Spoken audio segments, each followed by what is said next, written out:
Hello, everyone. We are here for another episode of Up for Discussion.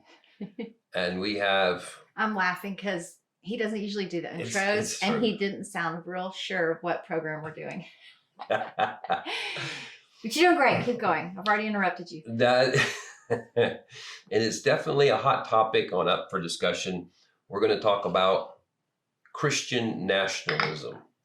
Yeah. And what is it? What isn't it? How does it connect to the Seven Mountain Mandate? How does it connect to anything right now? This has become an increasingly hot topic. And for us, it has pulled on us, almost demanded us to weigh in on it since a couple of weeks ago where we, I guess it was me, that interviewed Chief Justice Tom Parker of the state of Alabama. And it happened to be the same day that a ruling out of the state of Alabama came out. We hadn't talked about the ruling at all, any aspect of it. And but it was somehow that they came together. And so they're connecting his ruling with Christian nationalism, with the NAR, and with Seven Mountain Mandate. So we're like, okay, let's just tackle this. You guys, we were on all the major news channels and articles. It was crazy. All the so-called, I have to say so-called news. We'll say the ones that go by mainstream media. Right. Essentially those that are part of the propaganda machine. And the ones that get their news every morning at 4 a.m. from Media Matters or something similar to that. They're talking points. We were on the talking point list. Let me ask you a question. Before you jump in to this topic, could you make a couple of comments on that ruling in terms of where we stand related to IVF and that whole topic?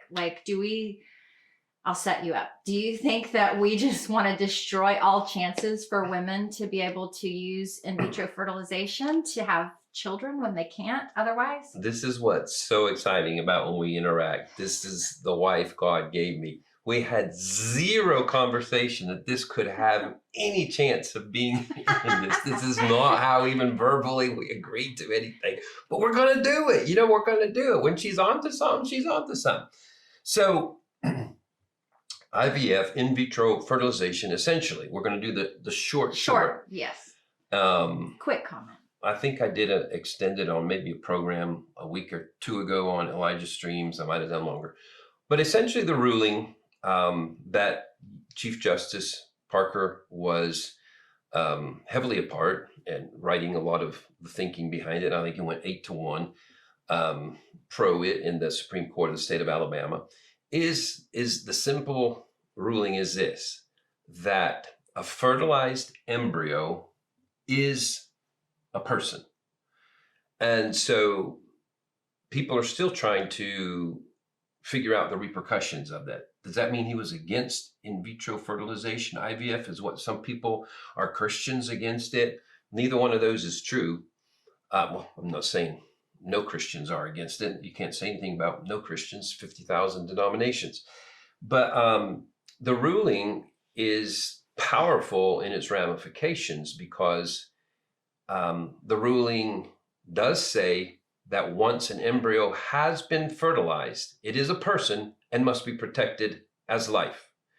So if you extend that processing, you see that if a fertilized embryo in a test tube is life and must be protected, and it's not up to the clinic or the test tube owner whether they can destroy it or not, then what's good for the test tube is good for the womb. And it doesn't matter if the owner of the womb wants to destroy it. What I'm just saying, he didn't say that in the ruling and didn't come out. I'm just saying that's part of... It seems to have set a precedent potentially. If you will wonder why he would want to do that if he's not trying to stop IVF, it would be that. He has had a passion for decades, and I'm not here as his apologist, but a passion for decades in protecting, respecting, honoring life. And there is, he's gone after it in very detailed way of discovering when life takes place, when it happens. And in his pronouncements, I think this is where they got the Christian nationalism mixed in. He placed God in the conversation.